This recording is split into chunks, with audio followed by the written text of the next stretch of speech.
I forgave them. I faced my mother.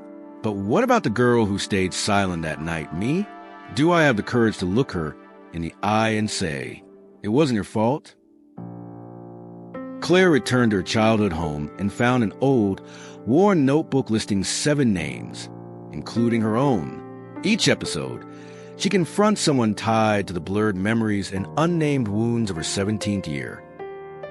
Episode 1, Mrs. Lorna, the neighbor who saw Claire run into the night but didn't stop her. Episode 2, Mr. Gavin, the teacher who lost his career over a letter Claire doesn't remember writing. Episode 3, Becca, the best friend who held on to a page from Claire's journal, her silent cry for help. Episode 4, her mother, the one she once waited for to step in, but who chose silence in the name of keeping the family intact. Now, there's no one left to face, no one left to ask why. Only Claire remains. And the biggest question of all, can she forgive herself? Claire sat in front of the mirror. It was no longer new.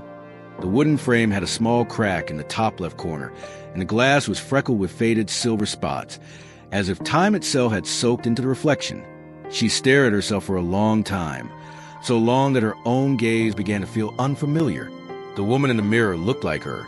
Same hair, the faint scar above her left brow, soft lines at the corners of her eyes. But the eyes once belonged to another girl. The girl who knocked on her mother's door that night and never got an answer. She had seen Lorna, Gavin, Becca, her mother. She had heard them speak, had remembered things she once tried so hard to forget. But as she turned to the final page in the notebook, the one labeled myself, written quietly like a verdict, Claire realized something she hadn't before. She hadn't truly forgiven anyone. She had only circled around the wounds, called out the names of those who had left marks on her. But the first person who abandoned her was herself. She remembered that night clearly now, no longer blurred, no longer fractured. She had stood at her mother's door, hand raised to knock, but she didn't. She turned around, went back to her room, locked the door, sat on the floor in the dark, curled into herself, breathing like someone trying to drown a scream. Then she opened her journal and wrote, not to explain, but to survive. Because if she didn't write it down, she wouldn't believe she was still real. There would be no one to question, no one to apologize, no one to absorb her anger, only her, and the 17-year-old girl, still curled somewhere inside her, hands trembling, eyes glassy, forever wondering, did I deserve that? Claire opened the drawer, pulled out a small mirror, the handheld one she used in high school. She lifted it to her face, looked herself directly in the eyes. "Hi," she whispered. "We need to talk." Claire kept looking into the mirror, but this time it wasn't to check how her face had changed after the tears, or to search for a new scar left behind by the past. It was to find someone, the 17-year-old girl who once wrote, "If anything happens to me, don't trust anyone but Becca." "I'm sorry," Claire said, barely above a whisper. "I know I left you behind." No one answered in the room, but the eyes in the mirror seemed to soften just a little. Claire didn't raise her voice. She didn't cry. She didn't need to perform her pain anymore.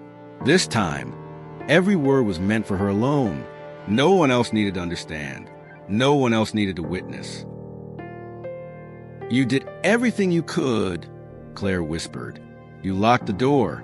You wrote it down. You tried to believe that if you were good, if you stayed quiet, it would stop." She swallowed hard, her voice unraveling like a pulled thread. "But I grew up, and I blamed you. I called you weak. I acted like you weren't brave enough. I lived as if it was your fault." In the mirror, something flickered, like a glimpse of memory, or a vision too vivid to dismiss. The 17-year-old girl, hair tangled, eyes swollen, knees drawn to her chest, clutching a small notebook. She didn't look at anyone, just down, at herself. "It wasn't your fault," Claire said again, this time steady. "You were never taught that silence isn't the price of being loved." She set the small mirror down on the desk. Sunlight poured across the wood, illuminating the scattered pages she had once stuffed into a box of memory. Claire opened the notebook, turned to the final page. Beneath the words "myself," she wrote one more line. "I left you in that room, and now I've come back to take you home." She placed a hand over her chest, breathed slowly. In that moment, Claire didn't see herself as a victim. She didn't see herself as a survivor. She was simply a grown woman, bowing her head in front of the child still living inside her, the child who had been waiting all these years for someone to say something simple, something no one had ever said before. "I believe you, and I'm not leaving this time." Claire sat silently in the room, the light fading as clouds began to cover the sun outside the window. The air thickened, almost heavy. She closed the notebook, set it aside, and rested her forehead on her hands. She no longer forced herself to remember. This time, she let the memory open on its own. No yanking, no straining, no trying to reshape it with logic. And it came, slowly, image by image, sound by sound, the smallest of details. Everything returned, like a film that had been left unfinished, now continuing on its own. Claire saw herself at 17, not some vague impression, but that night, so vividly it chilled her. She was in her room. The lights were off. Her desk glowed faintly from a small lamp where she had just left a half-finished essay. The door was cracked open slightly. And then, footsteps, soft, measured, too soft to be her mother. She held her breath. Her heart pounded, so hard it felt like it might tear through her chest. Her hand clutched a pen, but the rest of her body was frozen. The door opened, not fast, not loud, just opened, and a figure stood there. And Claire knew, immediately, it wasn't her mother. She couldn't remember if he said anything. Maybe he didn't. He just walked in, sat down on her bed, like he had done it before, like it was normal. That was the most terrifying part. It happened like it was normal. She didn't cry. She didn't move. She just curled into herself, wishing to vanish from her own body, wishing to become air, something unseen. But she stayed, and so did he. Then, a small sound outside. Maybe the wind. Maybe her mother turning in her sleep. She wasn't sure, but he got up, left, as if he had never been there. And Claire, in panic, ran from the room. No shoes, no coat. She ran to Mrs. Lorna's house. She didn't remember exactly what she said that night, but she remembered the look on Lorna's face when she opened the door, confused, frightened, and silent. Lorna called her mother, and her mother said, "Just let her stay the night. I'll come by in the morning." Claire could see herself now, sitting on Lorna's sofa, knees pulled to her chest, not crying, just staring down at her hands, not understanding what she had done to make everyone believe that one night away could somehow make her okay. Claire saw herself, 17 years old, sitting frozen on Mrs. Lorna's sofa, eyes vacant, lips pressed tight, shoulders trembling. It wasn't a memory anymore. It was a person, as if her former self had never left that night, still trapped in a moment no one came to rescue her from. She imagined herself walking over, sitting down beside that girl, not touching, not asking anything, just being there for the first time, not leaving. The girl didn't look at her. She didn't need to. Claire knew, because for years, she hadn't been able to look at herself either. She had grown up carrying one persistent, unspoken question. If I had knocked louder that night, would Mom have opened the door? And worse, if I wasn't worth opening the door for, maybe I wasn't worth protecting at all. Claire sat in silence. She didn't need answers anymore, because now she saw clearly. Those questions were what had made her a stranger to herself. She had blamed that girl, blamed her for being scared, blamed her for running, blamed her for writing it all down, as if that made it fiction. And from that point on, Claire had lived like everything that happened was her fault. Every nightmare, every time she couldn't love someone fully, every time she cried at the sound of footsteps at night, she blamed that girl, called her dramatic, called her weak, called her too much. But not now, not anymore. Now Claire saw clearly. That girl didn't need judgment. She needed protection, and no one protected her, not even Claire. Claire looked at her 17-year-old self, head buried in her knees, face hidden in her hands, as if she could disappear from her own body. Claire's chest tightened. She couldn't just sit and watch anymore. She reached out, not to touch, just to place her hand beside hers, as if to say, I'm here, and this time I'm not leaving.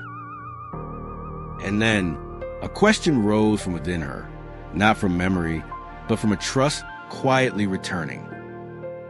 If you were the only one who never left me, why did I ever leave you? Claire opened her eyes. The image faded. Reality settled back in. But her hand remained on her lap, resting in the same spot where she had placed it beside the girl in her memory. She shivered, not from fear, but because something had broken open, not to wound, but to release. And this time, the surge of emotion didn't paralyze her. This time, it made her want to live differently. Claire rose in the chair and walked to the wooden cabinet against the wall, the one with the old porcelain sink she had used every morning during her teenage years. She placed her hands on the edge of the cabinet, eyes quietly tracing the yellowed surface worn down by time. Everything in this room had stayed the same, but she hadn't. And it was here, at this very sink, that Claire had once burned her first journal, the one where she had written everything. The sleepless nights, the silent panic attacks, the questions no one allowed her to ask. The memory returned like a cold gust of wind. 17-year-old Claire opening the drawer, taking out the notebook. No tears, no hesitation. She tore each page out, crumpled it, lit it from the kitchen lighter. The paper glowed red, curled, then dropped into the basin. The smell of burning paper filled the room, sharp but strangely gentle, as if she were cremating the evidence of her own pain. She hadn't burned it to forget. She burned it because she believed she wasn't allowed to keep it. Because if she kept it, that would mean admitting everything she had written was real. And if it was real, then why had Mom asked? Why was everyone silent? She burned the journal because she thought, I must be exaggerating. I'm imagining things. I'm the problem. Claire gripped the sink's edge, bowed her head. She could still feel the ashes of the past beneath her fingernails. But now, she didn't see herself as a destroyer of memory. She saw a 17-year-old girl, standing alone in the bathroom, asking the most fundamental question, do my feelings deserve to exist? You weren't wrong for writing it down, Claire whispered. You weren't weak for needing a place to tell the truth. Then, almost like a message sent back in time, to the girl huddled in secret, begging for validation. You were just missing one adult who believed you, and that adult should have been me. She turned on the water, washed her hands. There was no ash, no soot, but something inside felt rinsed clean, as if she had finally washed off something that had clung for too long. Guilt. Not because she hadn't known the truth, but because for so long, she had believed the truth was something to be ashamed of. Claire returned to her bedroom and closed the door gently. The afternoon light had shifted, slanting through the window frame, falling softly across the notebook, neatly placed on the desk. She sat down, hands resting on her knees. She didn't pick up the notebook. She didn't reopen the pages. She just sat, and this time, memory didn't need to be summoned. It came like a rising tide, and for once, Claire didn't try to resist it. She remembered exactly the moment something had broken inside her, not when she was touched, not when she was abandoned, but after, when she returned to school, walked into the classroom, smiled, pretended nothing had happened. That was the moment she learned. If no one asks, you're not allowed to speak. And if you can still smile, then you must be fine. Claire began splitting herself into two halves. One half walked, studied, listened to music, chatted with friends. The other sat curled in a dark room, hands trembling, unsure if her own memories could be trusted. She lived like that not for a week, not for a month, but for an entire youth. And it was that act of dividing herself that had helped her survive. But it was also what had kept her from ever truly living. You don't have to split in two anymore, Claire whispered, as if speaking to someone else, but also to the part of herself she had left behind. No one's asking you to pretend now. She looked out the window. The view was heartbreakingly ordinary. A wooden fence, a poplar tree swaying gently in the breeze, birds calling to each other near the roofline. Everything appeared peaceful. And inside Claire, something that had long ago fractured was finally beginning to mend, slowly, but truly. She opened the notebook, turned to the last page, looked at the name, myself. You didn't do anything wrong, she said more clearly now, and you don't need to apologize for surviving the only way you knew how. Her hand came to rest on the page. It didn't tremble. It didn't flinch. It's time, she said. It's time I stand on your side. Claire closed the notebook. Her hand rested on the worn leather cover, fingers pressed tightly together as if holding shut a wound freshly stitched, not yet scarred, but no longer open. There was nothing left to reread, nothing more to write. What needed remembering, she had remembered. What needed facing, she hadn't run from. And now, all that remained was a quiet question resting beneath every page. Can I forgive myself? She stood, walked out into the hallway. The house was still. Her mother was downstairs, but Claire didn't call for her. Instead, she stepped into the old bathroom, the same one where she had once burned her first journal. Now it was just a room, lit by sunlight slanting through the small window, casting a quiet spotlight over the sink, a stage for what had never been spoken. She opened a small cabinet, pulled out a blank sheet of paper, a pen, and a matchbox. She sat on the tiled floor, not to repeat the past, but to rewrite it. On the paper, she wrote, I forgive you, the girl who once believed silence was the only way to survive. I forgive me, the woman who lived for years in shame for not screaming, not running, not fighting. I forgive, not because I am strong, but because I don't want to spend one more day hating myself. Claire looked at the words like one might look at a will, but instead of ending, they marked a beginning. She didn't burn the note. She didn't keep it either. She tore it into thin strips, dropped them into the sink, turned on the water, and let it all wash away, not to forget, but to stop carrying it as a weight. She lifted her head and looked into the mirror. The woman staring back was no longer someone enduring. She was someone who had just unlocked the door to the prison she had built inside herself. Claire touched her chest, the place that used to tighten with panic whenever memory came near. Now there was only a heartbeat, imperfect, but steady, present. "You don't have to apologize anymore," she whispered, like casting a spell that had waited a decade to be spoken.